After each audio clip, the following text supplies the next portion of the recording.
నెల్లూరు జిల్లాలో జనసేనకు షాక్ తగిలింది. జనసేన నెల్లూరు జిల్లా అధ్యక్షుడు మనుక్రాంత్ రెడ్డి నివాసానికి ఎంపీలు విజయసాయిరెడ్డి అలాగే ఆదాలు ప్రభాకర్ రెడ్డి, ఎమ్మెల్సీ చంద్రశేఖర్ రెడ్డి వెళ్లి వైసీపీలోకి ఆహ్వానించారు.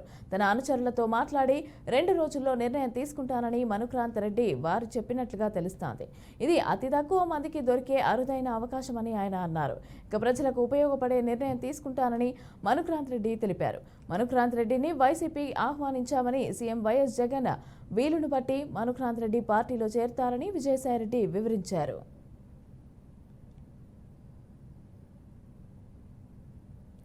అధికార ప్రతినిధిగాను, పొలిటికల్ అఫైర్స్ కమిటీలో సభ్యునిగాను ఉన్నటువంటి మనుక్రాంత్ రెడ్డి గారి పార్టీలోకి, వైఎస్ఆర్ కాంగ్రెస్ పార్టీలోకి సాదరంగా ఆహ్వానించడం జరిగింది.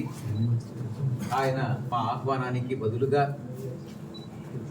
పార్టీ ఆయన యొక్క అభిమానులందరినీ కూడా సంప్రదించి ఒక 2 రోజుల్లో నిర్ణయం తీసుకుంటారనని చెప్పడం జరిగింది. ఈ విషయంగా ఆయన నిర్ణయం తీసుకున్న తర్వాత మా పార్టీ అధ్యక్షులు శ్రీ జగన్మోహన్ రెడ్డి గారి సమయం చూసుకొని పార్టీ అధ్యక్షుల సమక్షంలో ఆయన పార్టీలో చేరడం జరుగుతుంది.